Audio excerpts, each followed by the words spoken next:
Rashtrawadi Congress party Ajitdada गटाचे वसमत विधानसभेचे आमदार राजू नवघरे यांच्या विकास कामावर व नेतृत्वावर विश्वास ठेवून राजू नवघरे यांना असंख्य बौद्ध तरुणांचा वाढता पाठिंबा।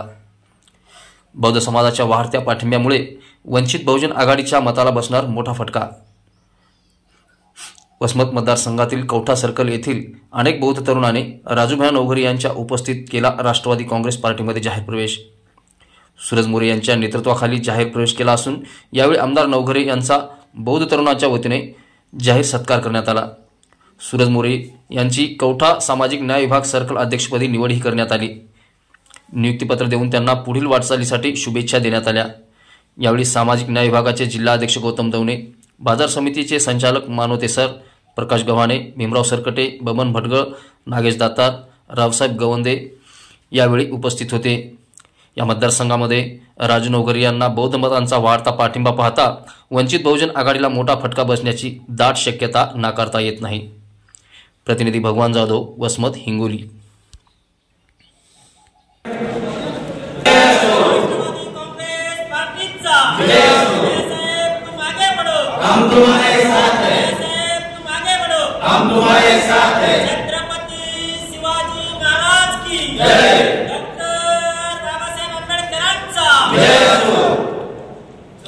कौठा सर्कलमधील शेकडो तरुणांनी सूरज मोरे यांच्या नेतृत्वामध्ये अजित पवार गटामध्ये जाहीर प्रवेश केला। भैयाच्या विकास कामावर नेतृत्वावर विश्वास ठेवून सेना आज वसमत तालुक्यातील संपूर्ण बौद्धवाड्यातील शेकडोच्या जणांनी भैयाच्या विकास कामावर विश्वास ठेवून सेना भैयाच्या पाठीशी उभं राहण्याचा असा मानस केलेला आहे आणि भैयाला मोठ्या लीडनं निवडून द्यायचं आहे।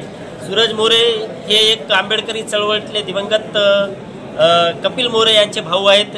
कपिल मोरे यांचा वसमत तालुक्यामध्ये खूप असं मोठं कार्य होतं। त्यांचाच वसा आणि वारसा पुढे घेऊन जाण्याचं काम सूरज मोरे या ठिकाणी करत आहेत आणि त्यांनी आज त्यांच्या सर्कलमधले शेकडो कार्यकर्ते घेऊन शेना भैयाच्या नेतृत्वामध्ये त्यांनी राष्ट्रवादी अजित पवार गटामध्ये जाहीर प्रवेश केलेला आहे। या निमित्तानं आम्ही त्यांना पुढील कार्यात शुभेच्छा देतो।